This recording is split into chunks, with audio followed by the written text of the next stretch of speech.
Vamos a empezar por aquí primero. Ok, tenemos aquí un conteo sin repetición, ok. Tenemos, por ejemplo, 2, a ver, 1, 2, 3, 4. Serían 4 elementos que los vamos a denominar A, B, C, D, ok. Y vamos a hacer conteos sin repetición, ok, que son justamente los que vimos en la clase pasada. Un conteo sin repetición lo vamos a hacer de 4 elementos en 2 puestos, ok. O lo que es lo mismo, 4 elementos en una muestra de 2, ok, de tamaño 2. Entonces, fíjense que aquí tendríamos los elementos A, B, C, D, A, B, C, D, y cada celda representa los posibles resultados o combinaciones o productos cartesianos que podemos hacer con estos elementos que están aquí. Fíjense que cuando nos dicen que el conteo es sin repetición, tenemos dos posibles casos. El primer caso, el de la izquierda, tiene que ver con que no importa, ¿ok? Donde el orden, ¿ok? El orden es relevante, es importante distinguir el orden. En el lado derecho, el orden no es importante, es decir, solamente importa que en la muestra esté presente el elemento, sin importar el orden. Si es una muestra de tamaño 2, ok, tenemos 4 elementos y queremos hacer un muestreo de tamaño 2, queremos saber todas las posibles opciones que pueden haber. Entonces, fíjense, empezamos con, por ejemplo, ¿podemos combinar A con A? No, porque es un muestreo sin repetición. Como es sin repetición, significa que no se puede repetir el elemento, ¿ok? ¿Puede existir A y B? Sí es posible, porque A no se repite y B tampoco. A y C tampoco se repiten, no hay elementos repetidos en esta muestra, ni tampoco hay elementos repetidos acá, ¿ok? Luego nos vamos con B y A. Fíjense que como el orden sí importa, esta muestra se considera distinta a esta segunda muestra que está aquí, a pesar de que contienen los mismos elementos. Pero como el orden importa, las distinguimos, las separamos, se las consideramos como entes apartes, como entidades aparte. B con B, es decir, si nosotros hacemos este cruce, B con B no existe porque no se admite repetición de elementos. ¿Ok? Luego tenemos acá B con C, B con D, ¿ok? Y así sucesivamente. Fíjense entonces que si nosotros contamos, ¿ok? Esta es otra forma de conteo rápido que podemos hacer. Vemos que tenemos 1, 2, 3, 4, 5, 6. 6 por 2, 12. Tenemos 12 elementos. Pero supongamos que tenemos muchas más filas y muchas más columnas. Ok, muchas más columnas y muchas más filas de elementos. Supongamos que en vez de tener A, B, C, D, tenemos E, F, G, H, por decir algo. Ok, y queremos sacar todos los posibles resultados de de, de variaciones pues que podemos obtener allí. Entonces recurrimos a esta fórmula que es simplemente la variación m en n. En este caso m sería el número de elementos que están aquí y n el tamaño de la muestra. Fíjense que la variación también tiene relación con la permutación. Es la misma permutación dividido entre la diferencia entre el número, el tamaño de la muestra y entre el número de elementos y el tamaño de la muestra de esos elementos. Esa diferencia factorial. ¿Ok? Creo que por aquí me llegó algo aquí al chat. Vamos a ver. Ah, sí, ok.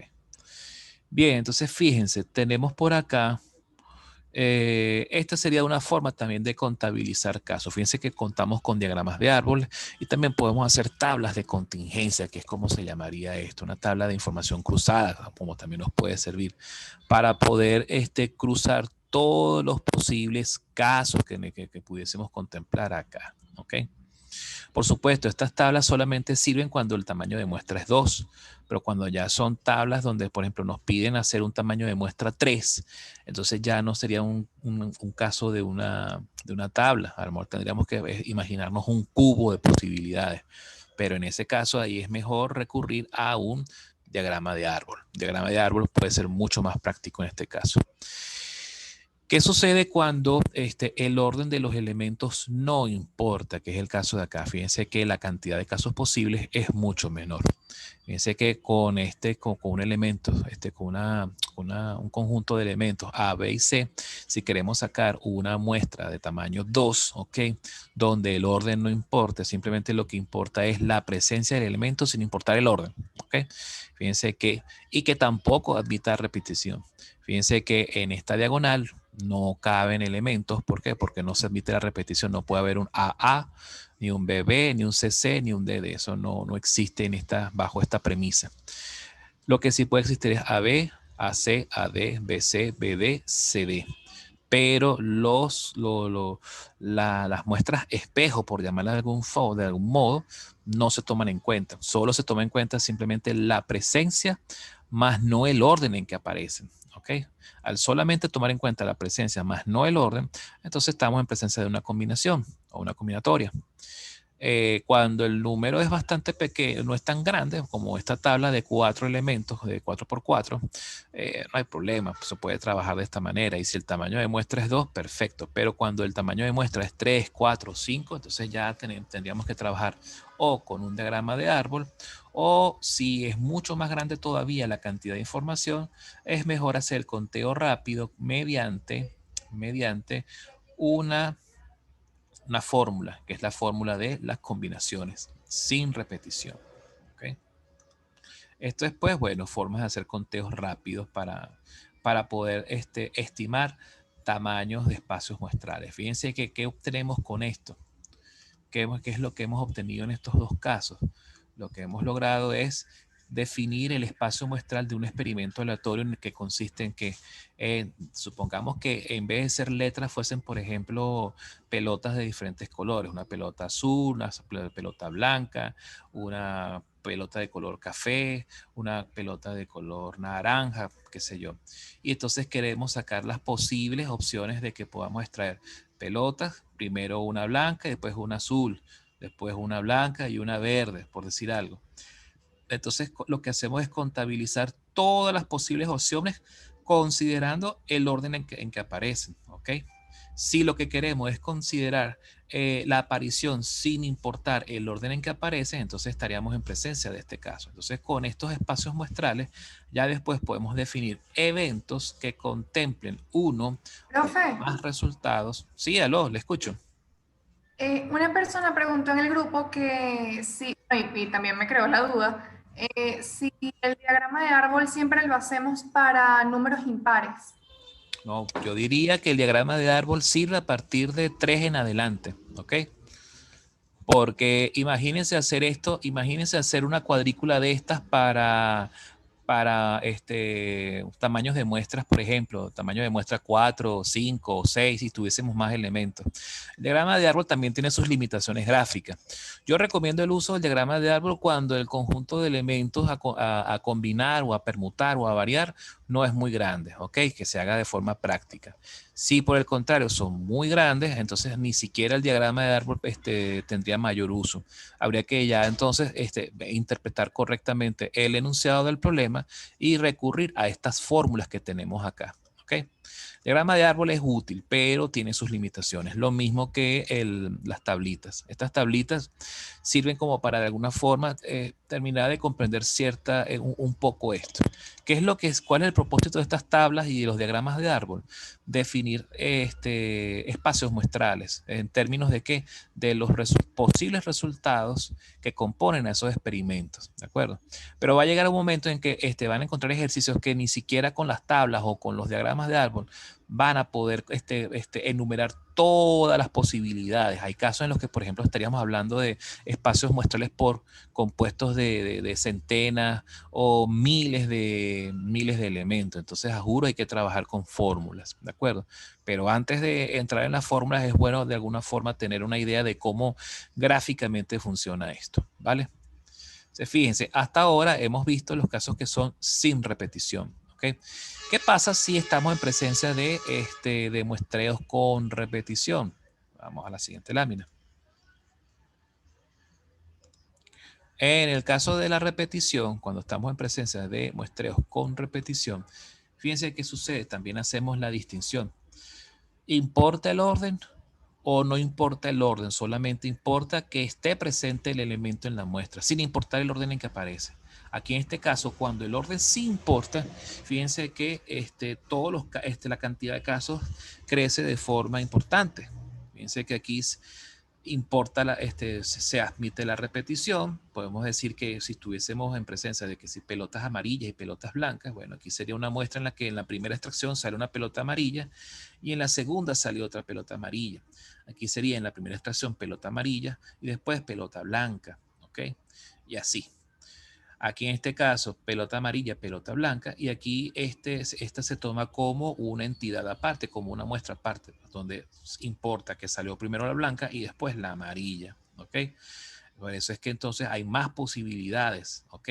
El espacio muestral es mucho más amplio cuando el orden toma importancia, ¿ok? Cuando el orden no toma importancia, en este caso, solamente importa es la presencia del elemento en la muestra, sin importar en qué orden apareció, ¿ok? Entonces, bueno, da lo mismo esto, o da lo mismo decir AB que BA, equivalen lo mismo. Entonces, simplemente se cuenta una sola vez. Si uno tomase en cuenta BA, entonces sería redundante dentro de lo que es la premisa de conteos con repetición sin importar el orden. ¿Okay? Las fórmulas que pueden sernos de utilidad para hacer estos conteos rápidos son las que ustedes ven a continuación. Aquí en este caso sería el número de elementos, es en este caso 4, por el tamaño muestral, que es 2. 4 al cuadrado, 16. ¿Ok? Ese sería el conteo rápido. En este caso, aquí sería, bueno, una combinatoria, pero en esta combinatoria variamos un poco los argumentos. Sería el tamaño, la cantidad de elementos más el tamaño muestral menos 1. Y aquí abajo sería solamente el tamaño de la muestra. Entonces sería 4 más 2 menos 1, combinatoria 4 más 2 menos 1, que eso sería 6 menos 1, 5, combinatoria 5, 2. ¿Ok?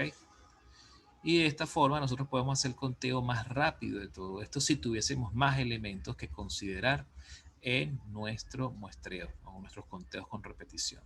¿Ok?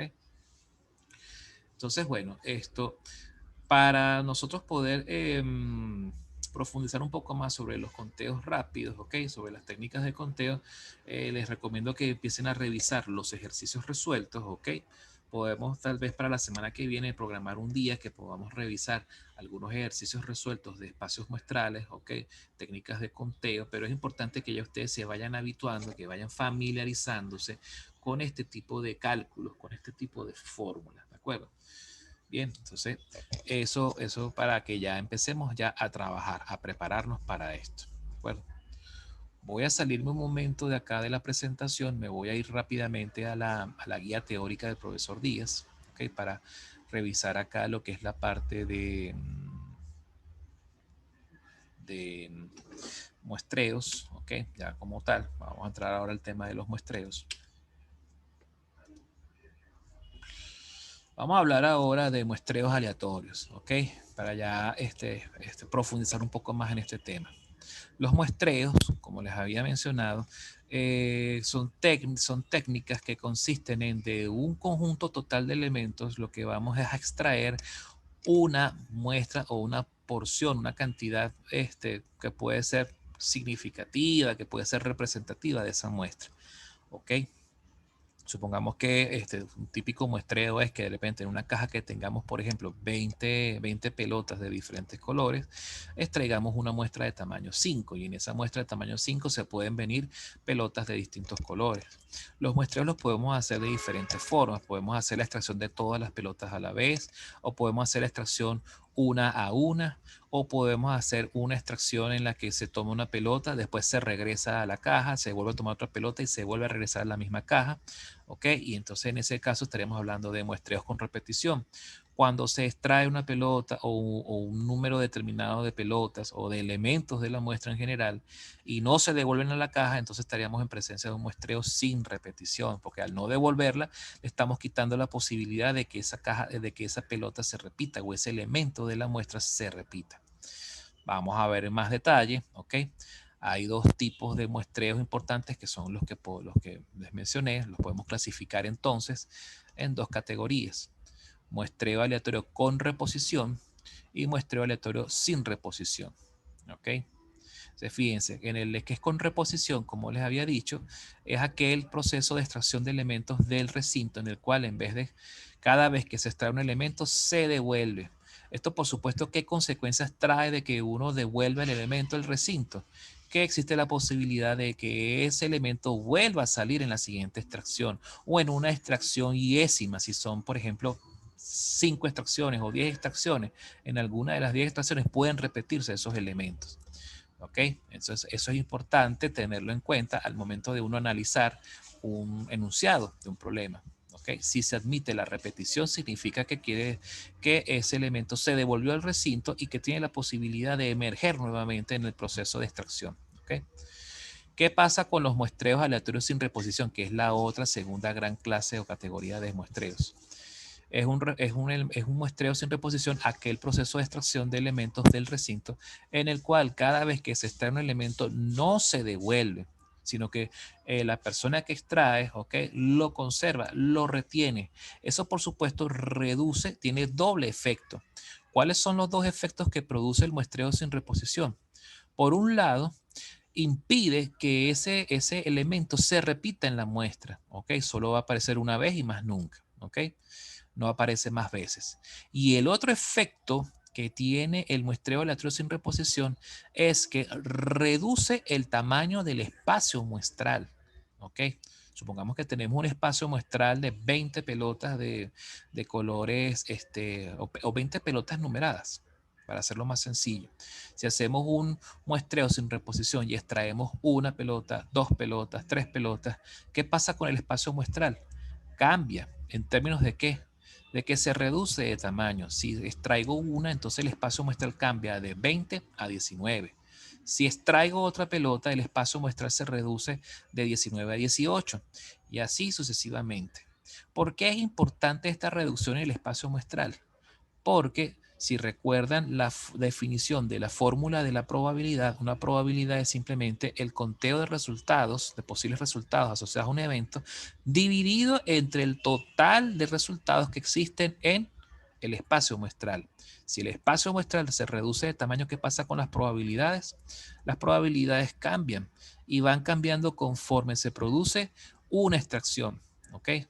Por eso es que es importante, ¿okay?, el efecto que produce el muestreo aleatorio sin reposición y va a ser determinante al momento de modelar matemáticamente las probabilidades en los modelos aleatorios o los muestreos aleatorios sin reposición. ¿Qué pasa con el espacio muestral en los muestreos aleatorios con reposición? Regresándonos para acá.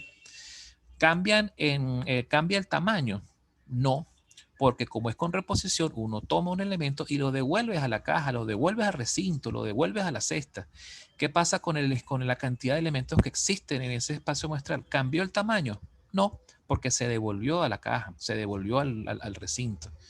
Ese es el principal, ese es otro importante efecto que cabe destacar allí. ¿Ok? Entonces, resumiendo, para estos dos muestreos, efectos del muestreo con reposición, las probabilidades, ¿ok? O por ejemplo, el tamaño, el espacio muestral permanece constante, ¿ok? Y eso hace que la probabilidad de extracción de un elemento dado sea siempre la misma. Por otro lado, otro efecto que ocurre con los muestreos con reposición es que existe la posibilidad de que un elemento se repita una, dos o n veces en n extracciones, ¿ok? En una muestra de tamaño n. En el caso de los muestreos aleatorios sin reposición, el espacio muestral puede cambiar, se puede reducir, de hecho se reduce extracción tras extracción, alterando por supuesto las probabilidades de extracción de un elemento, entendiendo como una probabilidad de extracción el evento extraer una determinada o un conjunto determinado de elementos pues, de esa muestra. Y el otro efecto importante es que se elimina la posibilidad de repetir un elemento dado, ¿ok? Esas son pues las dos grandes consecuencias dependiendo si es con reposición o sin reposición. ¿Ok? Sin pérdidas de generalidad, para el análisis que sigue consideremos una caja que tiene n pelotas, esto es muy importante, n pelotas que no tienen ninguna diferencia al tacto y solo se diferenciarán por el color.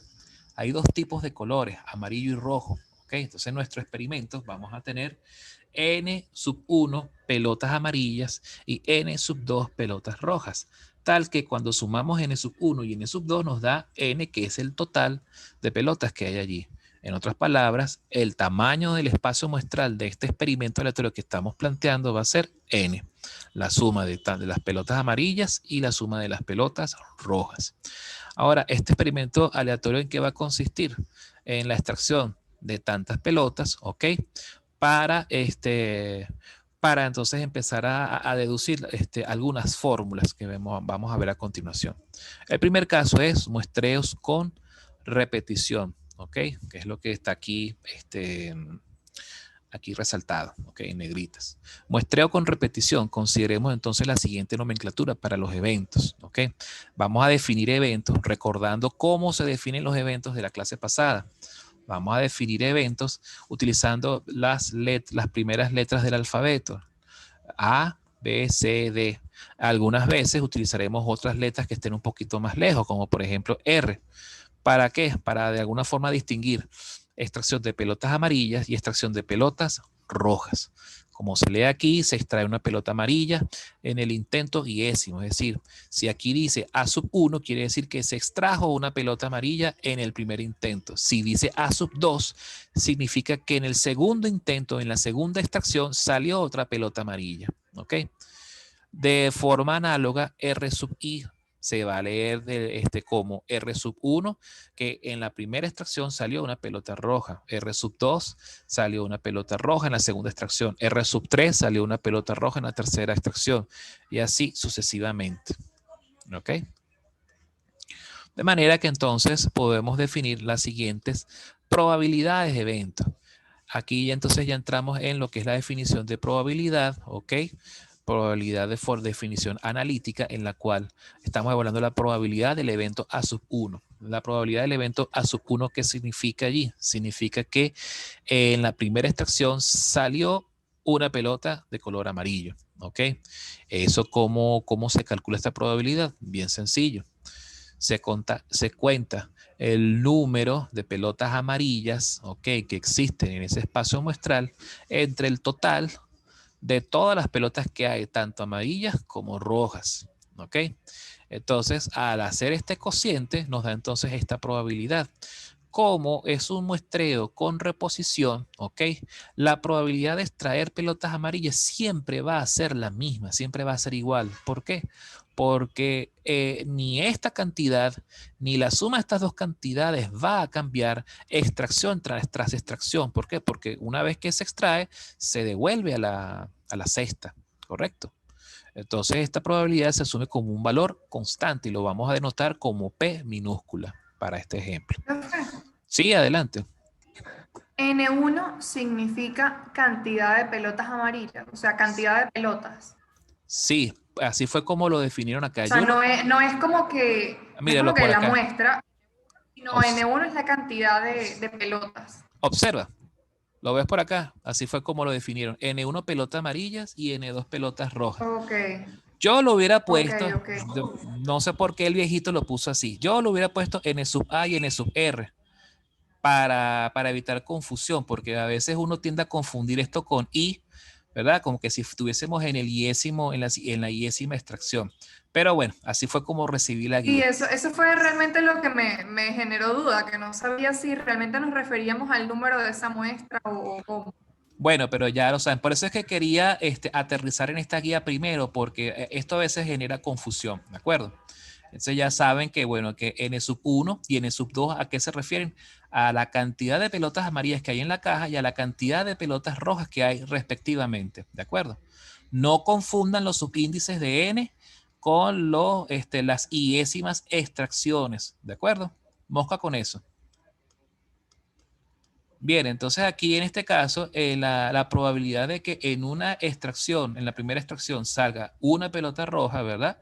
Bueno, simplemente es N sub 2 más N sub 1, entre N sub 1 más N sub 2, ¿de acuerdo?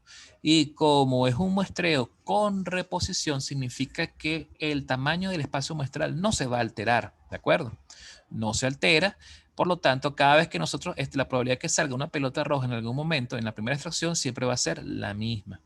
¿De acuerdo? Porque esto, la pelota de West igualmente se va a regresar a la caja. ¿Ok? Y esa probabilidad sería igual a 1 menos P. Se demuestra, ¿ok?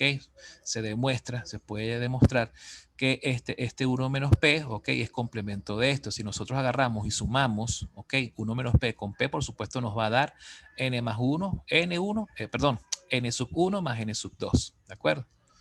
Esto es perfectamente demostrable. La demostración es bastante sencilla.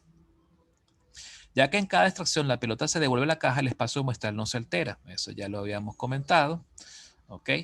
Entonces, vamos ahora a complicar un poco más el análisis. Aquí solamente se planteó la única extracción, una única extracción, primera extracción. ¿Ok?